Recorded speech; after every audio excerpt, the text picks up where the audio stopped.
দ্বীনি শিক্ষার আরেকটা দিক ফরজে কেফায়া। ফরজে কেফায়া কাকে বলে?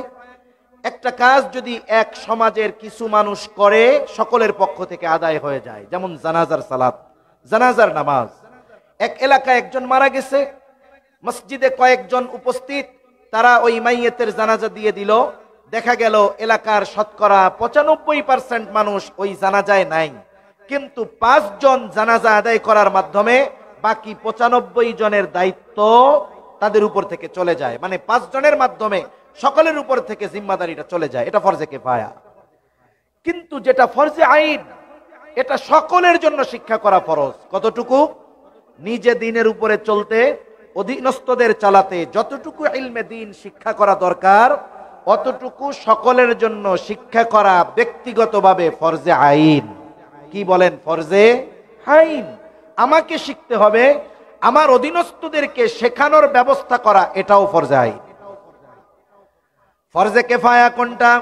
বলে ফরজে আইন যে শিখলো, এরপরে সে চিন্তা করলো আমি আলেম হব, হাফেজ হয়েছি, মুফতি হব, বড় মুহাদ্দিস হব, আমি কোরআনের উপরে বড় পিএইচডি করব। এগুলো ফরজে কেফায়া, সকলের জন্য শেখা জরুরি না।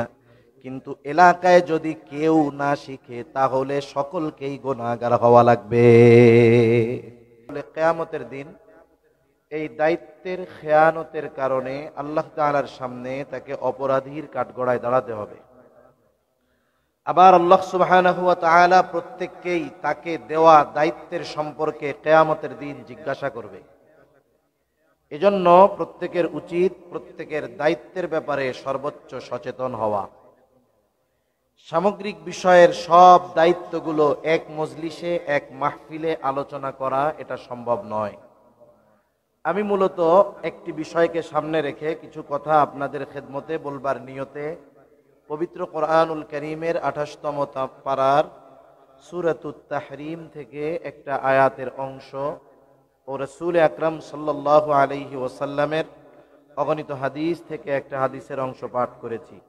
আল্লাহ তাআলা কিছু কথা আমাকে বলার তৌফিক দেন, যে কথাগুলো আমাদের সবার দুনিয়া এবং আখিরাতের জন্য কল্যাণকর হয়। সকলে বলি আমিন। এই দুনিয়াতে অনেক সময় দেখবেন অনেক বয়োবৃদ্ধ মানুষ উলামায়ে কেরামের কাছে, ইমাম সাহেবের কাছে, ওয়াইজদের কাছে এসে বিভিন্ন সময় অনুরোধ করে যে আপনারা একটু পিতামাতার হকের ব্যাপারে আলোচনা করেন। আমরা বিভিন্ন জায়গায় সফরের সুবাদে দেখতে পাই অনেক মানুষ এসে প্রথমে নিজের পরিচয় দেন, উনিও উচ্চশিক্ষিত, ওনার সন্তানগুলো সব উচ্চশিক্ষিত। এসে সর্বশেষ বলেন, হুজুর একটা অনুরোধ, যে পিতামাতার হকের ব্যাপারে একটু আলোচনা করেন। এই কথা বলার আগে তিনি তার ব্যাপারে আর তার সন্তানদের ব্যাপারে যে কথাগুলো বলেন, এই কথাগুলো শ্রবণ করবার পরে আমার মনে হয় যে উনি প্রথম ওনার সন্তানদের হক নষ্ট করেছেন বিধায় এই বার্ধক্যকালে সন্তানেরা ওনার হক আদায় করে না। আমরা অনেক সময় মনে করি হক মনে হয় শুধু পিতামাতাই সন্তানের কাছে পায়। বিষয়টা এমন নয়। পিতামাতা সন্তানের কাছে হক প্রাপ্ত হয় কখন? সন্তান বালেগ হয় যখন। একটা সন্তান প্রাপ্তবয়স্ক হওয়ার আগে কোনো বাবা যদি তাকে বলে, 6 বছর বয়স তার, বাবা যদি সন্তানকে গিয়ে বলে তোমার বয়স 6, এত শত বুঝি না, আগামীকাল থেকে আমাকে উপার্জন করে খাওয়াবা, বলেন তো এই নির্দেশ যদি কোনো পিতা তার নাবালক সন্তানকে দেয়, এই কথা মনে করে যে আমি তার কাছে হক প্রাপ্ত, এই কথা চিন্তা করে যদি নাবালককে কর্মের আদেশ দেয়, তাহলে এটা হক পাওয়া হবে না, বরং তার উপরে জুলুম করা হবে। ঠিক কিনা বলেন? তাহলে সন্তানের কাছে পিতামাতা হক পায় কখন? সন্তান বালেগ হয় যখন। আর সন্তান পিতামাতার কাছে হক কখন পায়? শুধু যে পিতামাতাই সন্তানের কাছে হক পায় তা না, সন্তানও কিন্তু পিতামাতার কাছে হক পায়। কোনো অভিভাবক সে যদি তার সন্তানের হক যথাযথভাবে আদায় করে, ওয়াজ করা লাগবে না, এটা নিশ্চিত বলা যায় যেই পিতা, যেই মাতা, অভিভাবক তার অধীনস্থদের হক যথাযথভাবে আদায় করেছে, ওই অধীনস্থ তথা সন্তান পিতামাতার বার্ধক্যকালে অটোমেটিকলি ওই পিতামাতার হক সে আদায় করবে।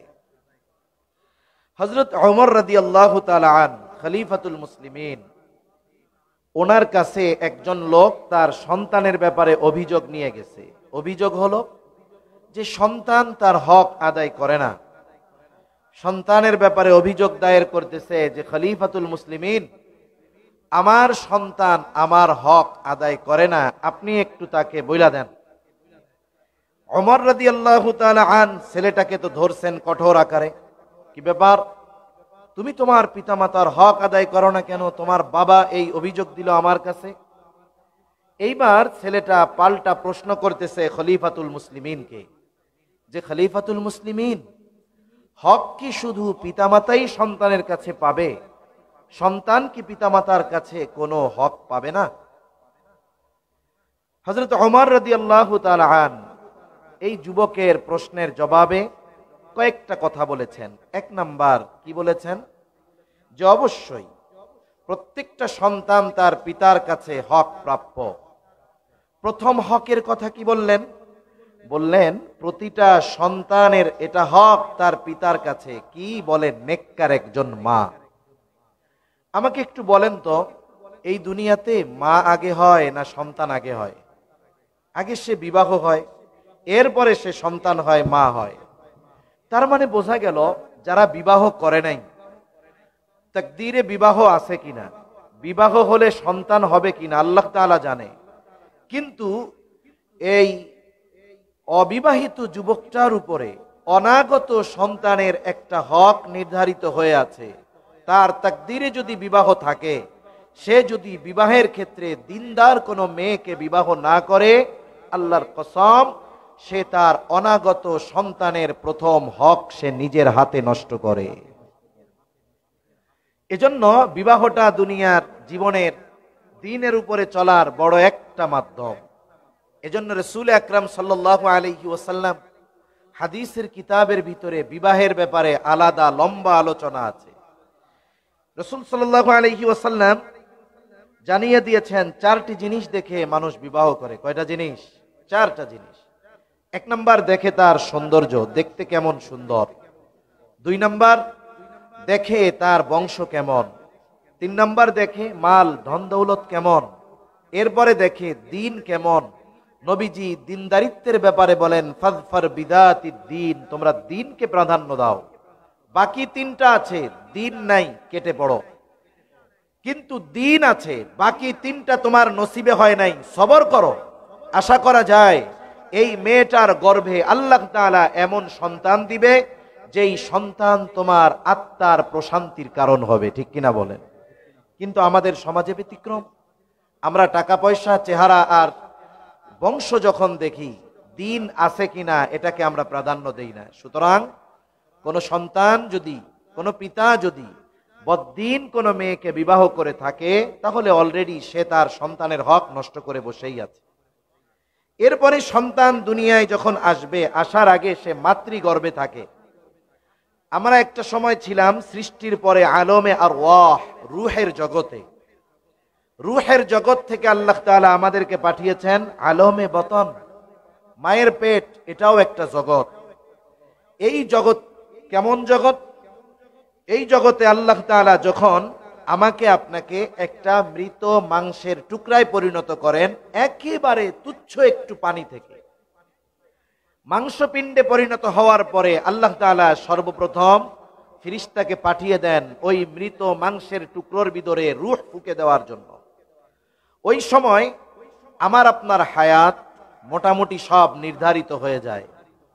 এইবার মায়ের পেটের ভিতরে বাচ্চাটা একটা পূর্ণাঙ্গতা লাভ করে।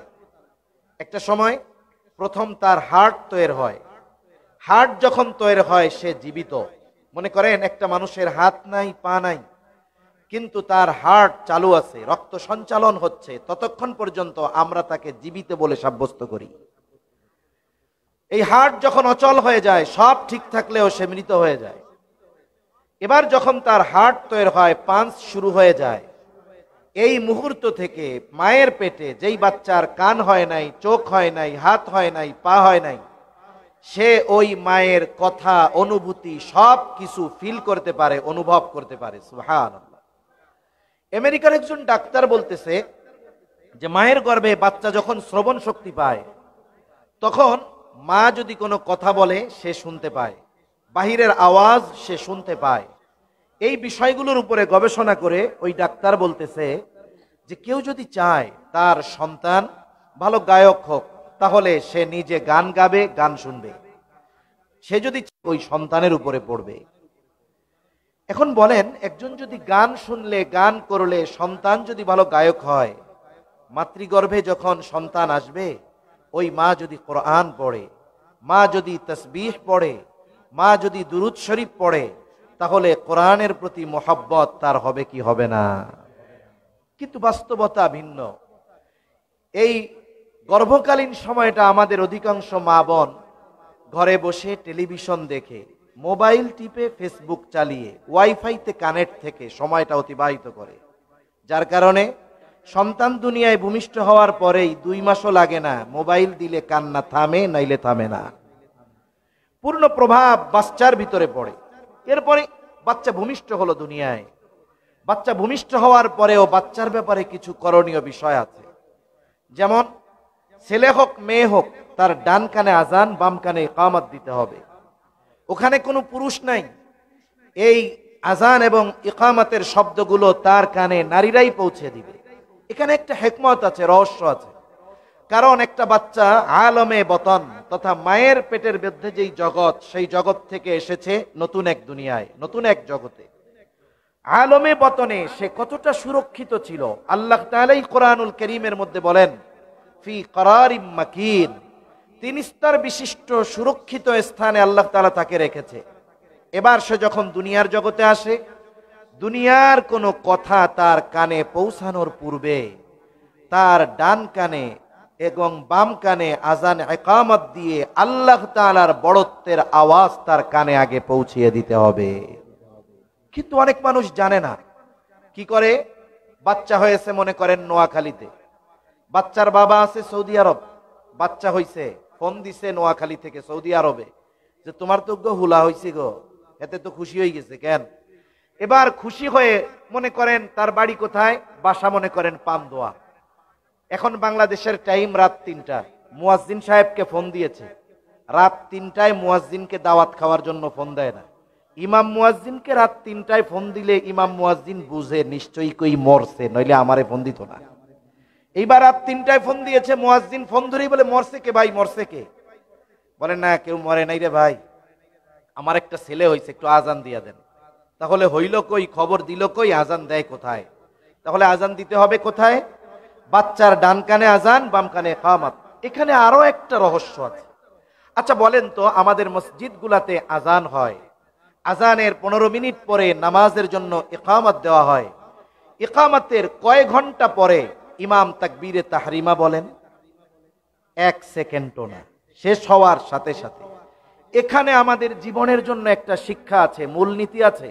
দেখো, জানাজার নামাজে আজানও নাই, ইকামতও নাই। সাধারণ নামাজে আজান আছে, ইকামত আছে, এরপরে সাথে সাথে ইকামতের সাথে সাথে নামাজে দাঁড়িয়ে যাওয়া হয়। জীবনের হায়াতটা, এই দুনিয়ার হায়াতটা কতটুকু মনে করা?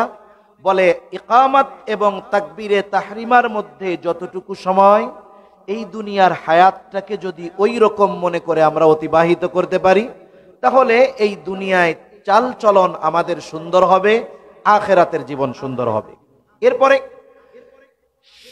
7ম দিনে বাচ্চার অন্যতম একটি হক আছে, আকিকা দেওয়া।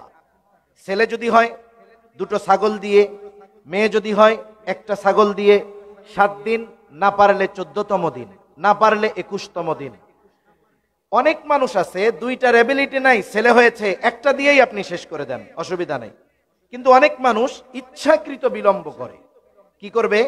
এবিলিটি থাকার পরেও সে বিলম্ব করে বসে থাকবে যে আমি আমার আকিকাটা বা ছেলের আকিকাটা কোরবানির সাথে দিয়ে দিব। এটা ঠিক নয়।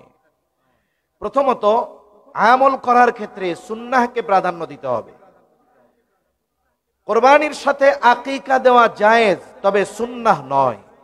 আপনার যদি সুযোগ থাকে আমলটা সুন্নার উপরে করতে হবে। আপনি 7 দিন 14 দিন 21তম দিনে দিয়ে দেন।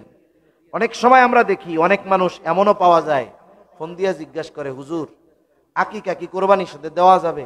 আমরা বলি ভাই কাজটা ঠিক না, কাজটা ঠিক না, যদিও জায়েজ আছে, সব জায়েজ কাজ করাও ঠিক না, আপনি সুন্নাহ অনুযায়ী আমল করবেন। কই ভাই কি দুঃখের কথা বলবো হুজুর, আমার বাপ মা সামর্থ্য থাকার পরেও আকিকা দেয় নাই, আমারটাই আমি দিতে চাইতেছি। তার মানে অনেক মানুষ 40-50 বছর বয়স তখন নিজের আকিকা দেয়। সেজন্য আকিকা 7ম দিন, 14তম দিন অথবা 21তম দিন। এরপরে তার 7ম দিনে মাথার চুল মুন্ডিয়ে ফেলা এবং চুলের ওজন পরিমাণ স্বর্ণ অথবা রূপ্য অথবা উভয়ের দুটো থেকে একটার সমপরিমাণ মূল্য সাদকা করে দিতে হবে। 7ম দিন আর একটা কাজ, যে তার সুন্দর একটা নাম রাখতে হবে, যেই নামটা তার ধর্মীয় পরিচয় বহন করে।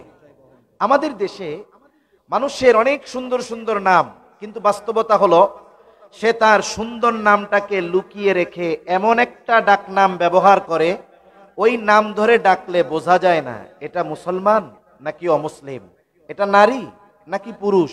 এইরকম অনেক নাম আছে না নাই? কেউ রাগ করবেন না, আমি এমনি বলতেছি। মনে করেন অনেকের ডাক নাম আছে শফিকুর রহমান রনি, সাইদুর রহমান টনি, এরকম নাম আছে না নাই? এই ধরনের নাম আপনি খ্রিস্টান ধর্মে পাবেন, হিন্দু ধর্মে পাবেন, আপনি অন্যান্য সব ধর্মে পাবেন। এজন্য মুসলমানের ডাকনাম হবে এইরকম যে ডাক দিলেই বোঝা যাবে, নাম শুনলেই বোঝা যাবে লোকটা মুসলমান, তার ধর্মীয় পরিচয় তার নামের সাথে বহন করতে হবে। হাদিসের মধ্যে এসেছে রাসূলুল্লাহ সাল্লাল্লাহু আলাইহি ওয়াসাল্লাম বলেন, আল্লাহ তাআলার কাছে সবচাইতে প্রিয় নাম 2টি। কয়টি বলেন তো? একটা হলো আবদুল্লাহ আর একটা হলো আবদুর রহমান। এলাকায় যদি আবদুল্লাহ আর আব্দুর রহমান বেশি হয়ে যায়, আল্লাহ তাআলার অনেকগুলো গুণবাচক নাম আছে, ওই নামগুলোর সাথে আবদুন শব্দ যোগ করে নাম রাখা যাবে। যেমন আবদুস সামাদ, আবদুল মালিক, আবদুল খালেক, আবদুর রাজ্জাক, আবদুর রহমান, আবদুর রহিম, আছে না নাই? এই ধরনের নাম যাদের আছে, ডাকার ক্ষেত্রে আমরা সুন্দরভাবে ডাকবো আবদুর রহমান, আবদুস সামাদ, আবদুল খালেক, আবদুল মালিক, সুন্দরভাবে নামগুলো ডাকবো। কিন্তু আফসোস, আমরা সংক্ষিপ্ত করতে করতে এক সময় আবদুন শব্দ বাদ দিয়ে দেই, ডাকা শুরু করি খালেক, ডাকি মালেক। আবার এমনটাও হয় অনেক অঞ্চলে দেখা যায় একটা সময় নামটাকে তেসরা করে, বেকা করে, ব্যঙ্গ করে ডাকে, গয় খালেক কে ও মালিক কে, ডাকে না এরকম? জাহেলিয়াতের সময় মানুষের নামকে ব্যঙ্গ করে ডাকা হতো। এই জন্য রাসূলুল্লাহ সাল্লাল্লাহু আলাইহি ওয়াসাল্লাম নিষেধ করে দিয়েছেন, কোন মানুষকে ব্যঙ্গ করে ডাকা যাবে না, তার নামগুলো সুন্দরভাবে ডাকতে হবে। এজন্য নামগুলাও আমরা সুন্দরভাবে রাখবো। এরপরে আমাদের কিছু পার্সোনাল করণীয় বিষয় আছে। অনেক সময় দেখবেন আমাদের সন্তানেরা যখন দুধ পান করে, উচিত হলো মায়ের যদি সুযোগ থাকে পবিত্র অবস্থায় ওযু করে দুধ পান করানো। আবার দুধ পান করানোর সময় অনেকে বাচ্চাকে গান শোনায়, নিজে গান গায়, এটা ঠিক নয়। বরং যখন দুধ পান করাবে, চিকিৎসা বিজ্ঞান বলে, কয়েকদিন আগে দেখলাম একজন চিকিৎসক বলতেছেন, বাচ্চাকে যখন মা যখন দুধ পান করাবে, মা তখন মোবাইল টিপবে না, অন্য কোনো কাজ করবে না, বরং সন্তানকে দুধ পান করাবে আর মা নিজে সন্তানের চেহারার দিকে তাকিয়ে থাকবে। তাদের মধ্যে আই কানেক্ট থাকতে হবে। দুধ পান করাবে, সাথে সাথে মা সন্তানের দিকে দেখবে, সাথে সাথে যদি সম্ভব হয় কোরআন থেকে যা পারে সে তিলাওয়াত করবে। কি হয়, ও যখন দুধ পান করে ও একাগ্রতার সাথে থাকে, ওই সময় মা যেটা পড়ে, মা যেটা বলে, ওর পূর্ণ প্রভাব বাচ্চার উপরে পড়ে। সুবহানাল্লাহ। এজন্য সন্তান গঠনের সবচেয়ে বড় ভূমিকা পালন করে মা। আমরা এক সময় কুতুবউদ্দিন বখতিয়ার কাকির ঘটনা শুনতাম। 6 বছর বয়স, মা ওনাকে নিয়ে গেছে ওস্তাদের কাছে, ওস্তাদ পড়াচ্ছে, আউযু বিল্লাহি মিনাশ শাইতানির রাজীম, বিসমিল্লাহির রহমানির রহিম, আলহামদুলিল্লাহি রাব্বিল আলামিন, আর বাচ্চা শুরু করে দিয়েছে তিলাওয়াত, পড়তে পড়তে 18 পারা পড়ে ফেলেছে। একটা সময় মনে হতো এটা কিভাবে সম্ভব, কিন্তু আধুনিক জামানায় আপনারাও হয়তো অনলাইনে দেখেছেন, সম্ভবত আলজেরিয়ার ছোট একটা বাচ্চা হাফ প্যান্ট পরা মায়ের কোলে থাকে, হয়তো 4 বছর বয়স হতে পারে। কোরআনুল কারীমের যেখান থেকেই তার মা তিলাওয়াত করে, সাথে সাথে এরপর থেকে সে পড়া শুরু করে দেয়। চিন্তা করেন, এই স্মার্ট দুনিয়ায়, ডিজিটাল দুনিয়ায় একটা মায়ের সন্তান যদি এতটা প্রখর মেধাবী হতে পারে, সেই শত শত বছর আগে কুতুবউদ্দিন বখতিয়ার কাকির মা কেমন ছিলেন? ওস্তাদ যখন জিজ্ঞাসা করে, আপনি পড়াতে এসেছেন কিন্তু আপনার সন্তান 18 পারার হাফেজ, কেমনে হইল? এইবার জিজ্ঞাসা করে, আপনি কি হাফেজা? বলে না, পূর্ণ হাফেজা হতে পারি নাই, 18 পারা মুখস্থ করেছি। আমার সন্তান যখন গর্ভে ছিল শত শতবার আমি এই 18 পারা চলতে ফিরতে তিলাওয়াত করেছি। সে যখন আমার কোলে ছিল দুধ পান করিয়েছি, কত হাজার বার তাকে আমি এই 18 পারার তিলাওয়াত শুনিয়েছি, তার হিসাব নাই। উস্তাদ এবার বলতেছে, তাহলে আপনার তিলাওয়াত শুনে শুনে আপনার সন্তান 18 পারার হাফেজ হয়ে গেছে। এটা অসম্ভব নয়, এটা সম্ভব। এজন্য মায়ের উচিত যখন দুধ পান করাবে গান না বলা, হাট্টিমা টিম টিম না বলা, কোরআন তিলাওয়াত করবে, দুরূদ শরীফ পড়বে। এর দ্বারা সন্তানের মধ্যে পরিপূর্ণ একটা প্রভাব আসবে, যার প্রভাবে বাচ্চা পরবর্তীতে দ্বীনের উপরে চলা তার জন্য সহজ হয়ে যাবে। এরপরে সন্তান যখন একটু বড় হয়, মুখের বুলি ফুটে বুলি। সন্তান যদি ভুলেও কখনো একটু কান্না করতে গিয়ে আব্বা অথবা ম্যা কয়া বসে, এই আওয়াজ যদি মায়ের কানে যায়, বাবার কানে যায়, মা খুশি হয়ে আব্বাকে বলে, দেখো আমার সন্তান আজকে আমাকে আব্বু বলে ডাকছে। আবার যদি কখনো একটু আব্বা বলে, আব্বা খুশি হয়ে মানুষের কাছে বলে, সন্তান আমাকে আব্বু ডাকছে। এই যে একেবারে নাবালক বাচ্চার মুখে যখন প্রথম আব্বু শুনে, আম্মু শুনে, এই আওয়াজ শুনে মা বাবা খুশি হয় কি হয় না? এখন আমি আপনি যদি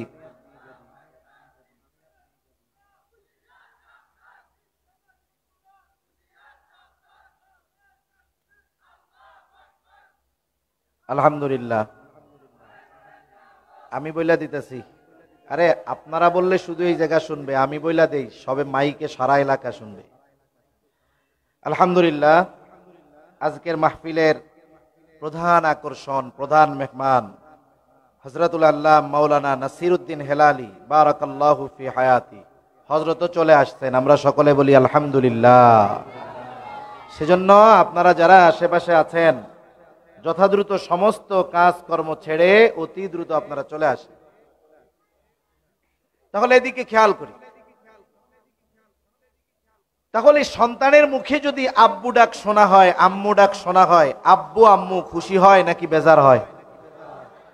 এখন বলেন তো, আমি আপনি যদি আমার আপনার সন্তানকে একটু রিহার্সাল করাই, আল্লাহ আল্লাহ বলায় অভ্যস্ত করাই, আব্বু ডাকার চাইতে আল্লাহ ডাকটা বেশি সহজ। আমি আপনি যদি বারবার তার সামনে আল্লাহ আল্লাহ শব্দটা উচ্চারণ করি, দেখা যাবে বাচ্চা আব্বু ডাকার আগে আল্লাহ ডাকতেছে। আমি আপনি যদি ওই বাচ্চাকে আল্লাহ শব্দটা তার জবান দিয়ে প্রথমে বের করতে পারি, আব্বু ডাক শুনে আমি আপনি খুশি হই, বলেন তো ওই বাচ্চার মুখ দিয়ে আল্লাহ ডাক যদি বের হয়, আল্লাহ তাআলা খুশি হবেন কি হবেন না? সেজন্য চেষ্টা করব বাচ্চার মুখ দিয়ে সর্বপ্রথম আওয়াজ যেন আল্লাহ এই শব্দটা বের হয়। এরপরে বাচ্চাটা যখন বড় হবে, আমি তাকে বাসায় থাকা অবস্থায়, মা ঘরে কোলে থাকা অবস্থায় তাকে দ্বীনের বুনিয়াদি কথাগুলো শিক্ষা দিবে, কালিমাগুলো শিক্ষা দেওয়ার চেষ্টা করবে। এইভাবে সন্তান যখন বড় হবে, প্রাতিষ্ঠানিক শিক্ষা তার শুরু হবে। হযরত ওমর রাদিয়াল্লাহু তাআলা আনহু বলতেছেন যে তাকে তার মা বাবা, বাবার কাছে সন্তানের অন্যতম হক যে ওই সন্তানকে বাবা দ্বীনি শিক্ষা তথা কোরআনের শিক্ষা প্রদান করবে। তাহলে আমি আমার যে কথাটা বলার জন্য এত কথা বলা, যে সন্তানের অন্যতম হক যেটা সে পিতার কাছে পায়, কি? তাকে দ্বীন শিক্ষা দেওয়া, কোরআন শিক্ষা দেওয়া।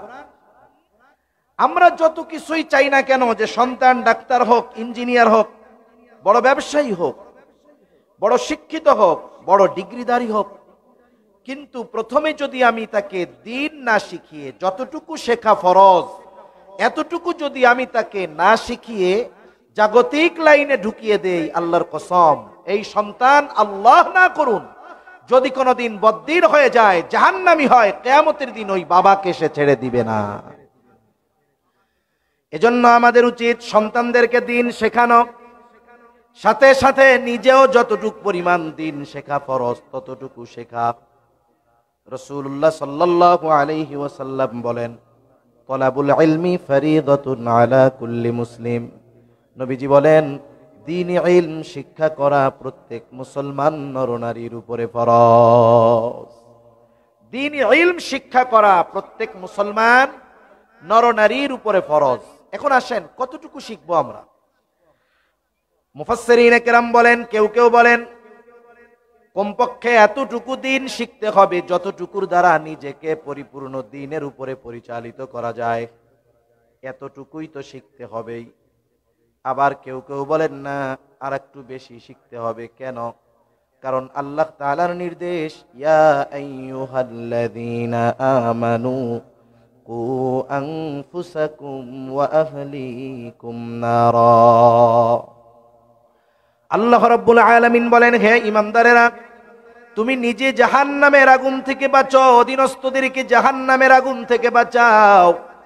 একজন মানুষ যদি নিজে জাহান্নাম থেকে বাঁচার জন্য ইলমের দরকার হয়, দ্বীনি জ্ঞানের প্রয়োজন হয়, তাহলে সে যদি তার অধীনস্থদেরকে জাহান্নামের আগুন থেকে বাঁচাতে চায়, দ্বীনের উপরে চলতে চায়, চালাতে চায়, বলেন তো অধীনস্থদেরকে দ্বীনের উপরে চালানোর জন্য এই পরিচালনার ইলমে দ্বীন তথা জ্ঞান অর্জন করার দরকার আছে না নাই?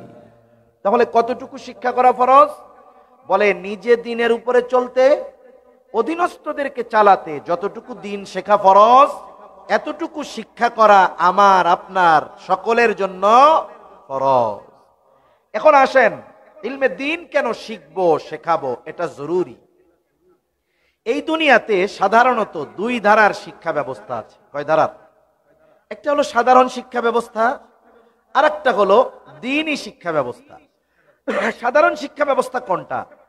সাধারণ শিক্ষা ব্যবস্থা হলো যেই শিক্ষা ব্যবস্থার সিলেবাস প্রণয়ন করেছে এই দুনিয়ার মানুষ, যেই শিক্ষা ব্যবস্থার সিলেবাস বা পাঠ্যপুস্তক সবকিছু প্রণয়ন করেছে এই দুনিয়ার মানুষ। আর দ্বীনি শিক্ষা কোনটা? বলে যেই শিক্ষা ব্যবস্থার পাঠ্যপুস্তক, পাঠনীতি সবকিছু নির্ধারিত হয়েছে আল্লাহ এবং তার রাসূলের মাধ্যমে। সুবহানাল্লাহ। এই যে জাগতিক শিক্ষা যেটাকে আমরা বলি বা সাধারণ শিক্ষা যেটাকে বলি, এটার আবার কিন্তু দুইটা দিক আছে। অনেকে মনে করে যে আমাকে জান্নাতে যেতে হলে মনে হয় আলেম হতেই হবে। বিষয়টা এমন নয়। আল্লাহ তাআলা কোরআনুল কারীমের মধ্যে আলেম হয়ে মরতে বলেন নাই, মুসলমান হয়ে মরতে বলেছেন।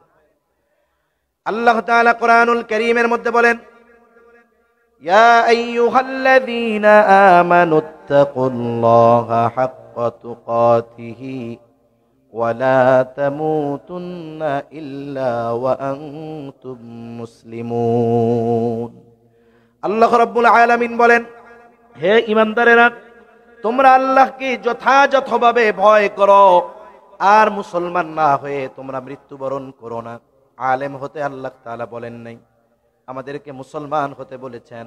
মুসলমান হওয়ার জন্য অবশ্যই ওই পরিমাণ দ্বীনি ইলম শিক্ষা করা দরকার যতটুকু আমাদের জন্য ফরজ। এরপরে যদি কেউ জাগতিক লাইনে উচ্চ শিক্ষিত হয় কোনো অসুবিধা নাই।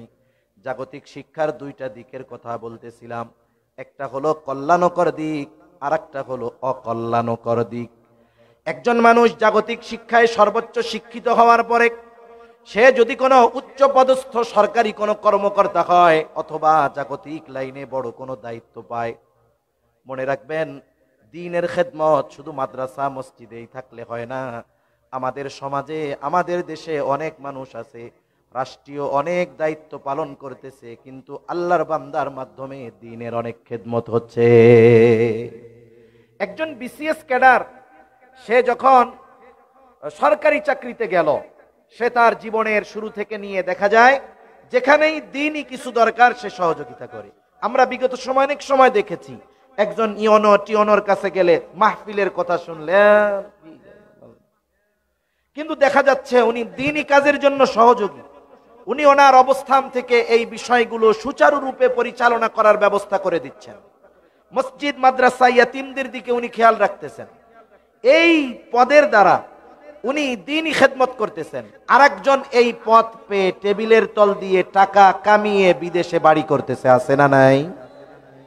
তাহলে যিনি জাগতিক শিক্ষা অর্জন করে ওই শিক্ষাকে মানুষের কল্যাণে, ইসলামের কল্যাণে ব্যবহার করেছেন, এই জাগতিক শিক্ষা তার জন্য কল্যাণকর।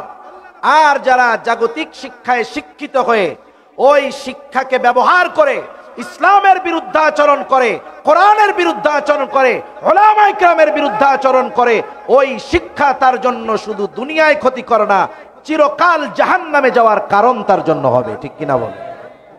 তাহলে জাগতিক শিক্ষা উপকারী শিক্ষা পরিণত হয় কখন? বলে ওই শিক্ষায় শিক্ষিত ব্যক্তি তার যোগ্যতাকে দ্বীনি কাজে প্রয়োগ করে যখন। তা না হলে জাগতিক শিক্ষা অনেকে এটাকে দিয়ে দুনিয়ার সম্পদ কামানো, ইসলামের বিরুদ্ধে ব্যবহার করার কাজে ব্যবহার করে, আছে না নাই? কিন্তু দ্বীনি শিক্ষার দিক একটা। দ্বীনি শিক্ষা এটা কোরআন সুন্নাহর আলোকে যেই শিক্ষা, এটার আবার দুইটা দিক। কয়টা দিক? দ্বীনি শিক্ষার কিছু বিষয় আছে সকলের জন্য শিক্ষা করা ফরজে আইন। দ্বীনি শিক্ষার আরেকটা দিক ফরজে কিফায়া। ফরজে কিফায়া কাকে বলে? একটা কাজ যদি এক সমাজের কিছু মানুষ করে সকলের পক্ষ থেকে আদায় হয়ে যায়, যেমন জানাজার সালাত, জানাজার নামাজ। এক এলাকায় একজন মারা গেছে, মসজিদে কয়েকজন উপস্থিত, তারা ওই মাইয়েতের জানাজা দিয়ে দিল। দেখা গেল এলাকার শতকরা 95% মানুষ ওই জানাজায় নাই, কিন্তু 5 জন জানাজা আদায় করার মাধ্যমে বাকি 95 জনের দায়িত্ব তাদের উপর থেকে চলে যায়। মানে 5 জনের মাধ্যমে সকলের উপর থেকে জিম্মাদারিটা চলে যায়। এটা ফরজে কিফায়া। কিন্তু যেটা ফরজে আইন, এটা সকলের জন্য শিক্ষা করা ফরজ। কতটুকু?